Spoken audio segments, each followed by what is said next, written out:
रामनवमी को लेकर आप लोगों को जानकारी मैं देना चाहता हूं कि अभी तक 7 लोगों ने लाइसेंस लिया है। उसमें 2 राजगीर अनुमंडल में हैं, छबीलापुर थाना क्षेत्र में, एक पावापुरी थाना क्षेत्र में, और 2 जो है वो आपका एक इस्लामपुर क्षेत्र में है, एक परवलपुर में है, और 3 लाइसेंस जो हैं वो हिलसा थाना में लिए गए हैं। जो शर्त हम लोगों ने रखी थी कि 200 व्यक्ति एक लाइसेंस, उसमें 10% वॉलंटियर्स होंगे। इस शर्त पर हिलसा क्षेत्र में एक ही जुलूस निकलता था, उन लोगों ने 3 लाइसेंस के लिए आवेदन दिया है, क्योंकि वो लोग कह रहे हैं कि हम लोग लगभग 500 से 600 लोग रहेंगे, तो उन्होंने 3 लाइसेंस के लिए आवेदन दिया है 10% वॉलंटियर्स के साथ।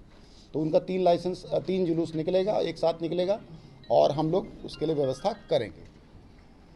कई लोग जो है इसमें भ्रम की स्थिति पैदा कर रहे हैं, हम लोग दूर करना चाहते हैं कि लोग कह रहे हैं कि संख्या बल अधिक रहेगा तो प्रशासन मना कर रहा है। ऐसा बिल्कुल नहीं है।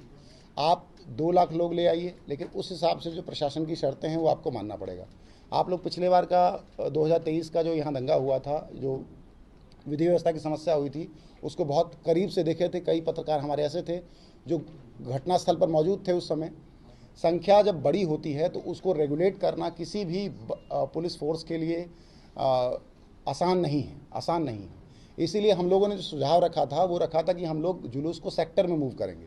सेक्टर मूव करने का था कि एक सेक्टर में एक बार में 200 लोग निकलें, और वो आगे बढ़ जाएंगे तो फिर 200 का फिर अगला जुलूस निकलेगा, तीसरा निकलेगा, चौथा निकलेगा।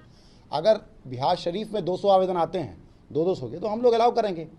ऐसा बिल्कुल नहीं है कि अलाउ नहीं होगा।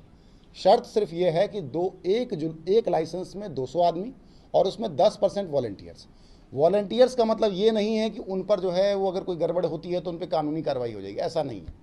वॉलंटियर्स का मतलब वो है कि जो जिम्मेदारी ले सके अपने जुलूस की, वैसे व्यक्ति जो अपने जुलूस की जिम्मेदारी लें। अभी लगातार हम लोग कार्य कर रहे हैं। जैसा आप लोगों ने देखा था कि पिछले महीना भर में CAPF की कई टुकड़ियां यहाँ थी, और लगातार फ्लैग मार्च हुआ है, एरिया डोमिनेशन हुआ है, और हम लोगों ने जो है वो रेड छापामारी करी है। तो उससे काफ़ी संख्या में जो है वो अपराधी पकड़ाए हैं, और हथियार बरामद हुआ है ज़िले के अंदर।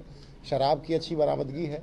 इनसे संबंधित डेटा मैं आप लोगों को शेयर कर दूंगा कि मार्च माह का मैंने आप लोगों को शेयर किया था। अप्रैल माह में पिछले 2 सप्ताह का, मतलब जो 2 सप्ताह बीत चुके हैं अप्रैल में, मैं आप लोगों को डेटा शेयर कर देता हूं। तो हम लोग लगातार जो है वो कार्रवाई कर रहे हैं। प्रिवेंटिव एक्शन को लेकर भी जानकारी आपको दी गई है। लगभग 7,000 से अधिक लोगों का 107 की कार्रवाई हो चुकी है, CCA की कार्रवाई हो रही है, और हम लोग सीज़र में कैश भी काफ़ी मात्रा में सीज़ किए हैं, और लिक्कर में, आर्म्स में सीज़र लगातार हो रहा है, ड्रग्स का सीज़र हो रहा है। सभी लोगों सभी तरह के जो असामाजिक तत्व हैं उन पर हम लोगों की नज़र है, हम लोग कार्रवाई कर रहे हैं।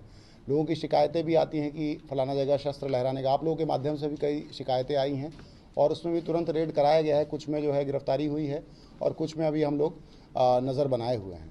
इलेक्शन में जो पुलिस का अभी कार्य है वो वैसा ही रहेगा जैसा मैंने बताया आपको। पिछले 1 महीने में हम लोग कर रहे हैं। लगातार सीज़र को लेकर हम लोग कोशिश करेंगे, और प्रिवेंटिव एक्शन असामाजिक तत्वों पर लेंगे। थाना के स्तर से बूथ का निरीक्षण 2 राउंड हो चुका है, फिर से 1 राउंड होगा कि अभी वर्तमान में क्या स्थिति है। जो हमारा बल आएगा दूसरे ज़िलों से, वो उनका आवासन कैसा है, ये जो है वो हम लोग संयुक्त रूप से देख रहे हैं। और जो व्यवस्था होनी चाहिए पुलिस पदाधिकारियों के लिए और पुलिस बल के लिए, वो व्यवस्था की जा रही है। 1 जून को यहाँ चुनाव है, तब तक हम लोग सारी व्यवस्था करेंगे।